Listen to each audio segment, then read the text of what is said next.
Assalamualaikum warahmatullahi wabarakatuh. Kembali bersama lagi saya Amir Abu Rifki. Semoga teman-teman semua dalam lindungan Allah Subhanahu wa taala dan sehat-sehat selalu. Nah, yang kita akan review pada malam hari ini adalah kue bakpao. Oke.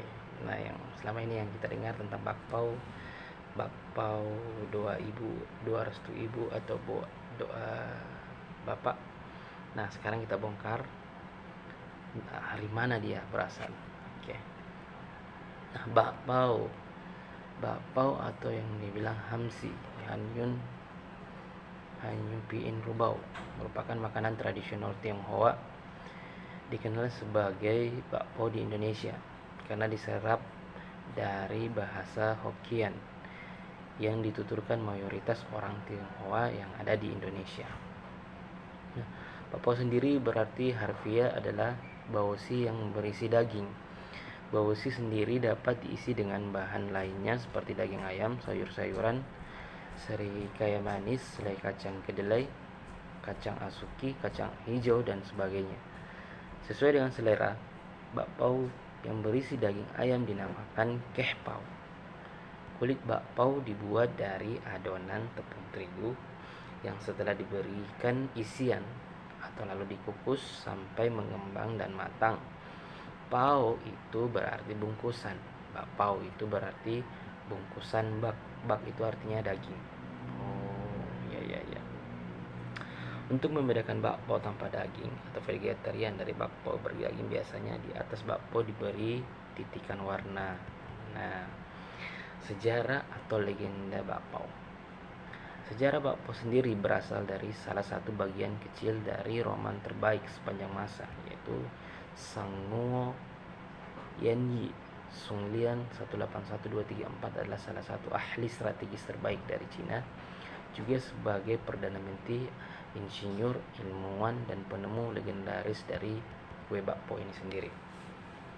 Nah, cerita ini berawal daripada zaman tiga negara Samkok. Ketika terjadi pemberontakan besar-besaran di daerah selatan Tiongkok, Perdana Menteri Tiongkok saat itu, Sun Liang, meminta izin kepada kaisarnya Liu Kan untuk menumpas pemberontakan di selatan. Terkenal dengan sebutan The Southern Champion, suku selatan itu disebut juga Nam-am atau orang barbar dari selatan. Nah, raja di daerah selatan yang memberontak itu bernama Meng Huo. Tak lama setelah Liang sampai di daerah selatan itu, Liang sudah mengalahkan Meng Huo 7 kali dan membebaskan 7 kali juga, di mana pada saat pembebasan ketujuhnya, Meng Huo akhirnya menyerah dan berjanji tidak akan memberontak lagi kepada Sugo. Saat itu belum ada sebutan Sungguo karena Tiongkok masih terpecah menjadi 3 negara, yaitu Su, Wu, dan Wei. Setiap kali membebaskan Meng Huo, Sungai Liang selalu ditentang oleh jenderal-jenderalnya kepada dia. Kenapa dia dibebaskan? Bagaimana jika dia memberontak lagi?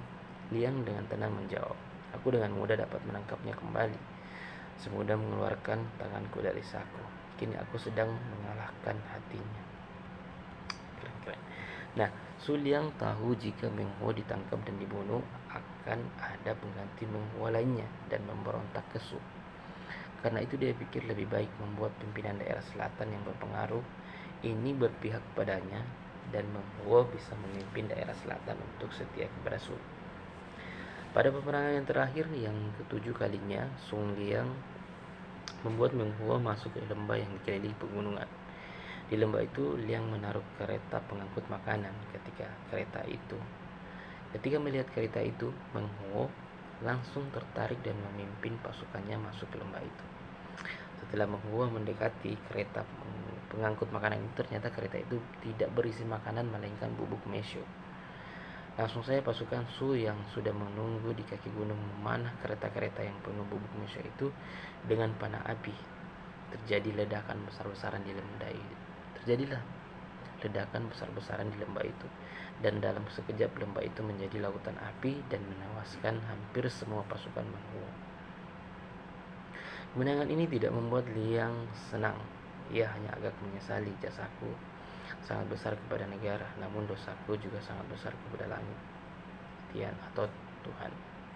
Semoga langit berkenan mengampuniku karena aku hanya menjalankan kewajiban menjaga keamanan negara. Nah, dia percaya pada langit, guys. Jadi jangan hanya sejarah. Setelah kejadian ini, Meng Huo kembali ditangkap pasukan Liang. Ketika Liang menemui Meng Huo, ia langsung melepaskan ikatan tali Meng Huo dan berkata, "Silakan Anda pergi lagi dan mempersiapkan pasukan baru Anda untuk bertarung kembali." Mendengar itu, Meng Huo terharu dan berkata, 7 kali tertangkap, 7 kali juga dibebaskan. Kejadian ini seperti ini seharusnya tidak pernah dan tidak akan terjadi. Meskipun aku tidak punya adat istiadat, aku masih punya upacara keagamaan yang masih menjunjung etika. Aku tidak sehina itu. Setelah kejadian ini, suku selatan tidak pernah memberontak lagi kepada Su. Nah, ketika dalam perjalanan akan kembali Chengdu ke ibu kota Su, Zhong Liang harus melewati sungai besar. Di sungai itu, Liang tertahan karena selalu saja ada gelombang besar dan badai. Ketika pasukan Su akan menyeberang, Liang kemudian meminta sepakat Meng Huo yang ikut mengantar Liang, dan Huo berkata, "Sejak zaman nenek moyang kami, orang yang ingin melewati sungai itu harus melemparkan 50 kepala manusia persembahan kepada roh sungai." Ngerinya, guys. Nah, karena Liang tidak mau membuat pertumpahan lagi, ia membuat kue yang menyerupai kepala manusia, bulat namun rata di dasarnya, dan kue ini disebut bakpao atau baozi. Nah, itulah, guys, sejarahnya. Ternyata bakpao ini dibuat untuk menghindari pertumbuhan darah lagi. Jadi dibuat seperti menyerupai kepala manusia, namun rata di dasarnya, dan kue ini disebut bakpao. Itu. Nah, sekarang meskipun banyak yang tidak mengetahui asal usulnya, bakpao telah populer di seluruh dunia sebagai salah satu makanan tradisional Cina. Posisi bakpao bahkan sanggup menggantikan nasi seperti yang terlihat pada film Shaolin. Nah, itulah teman-teman sejarah dari kue bakpao yang selama ini kita konsumsi, yang selama ini kita beli di pasar atau kita jumpai di gerobak-gerobak yang biasa lewat di depan rumah kita, di tempat kerja kita.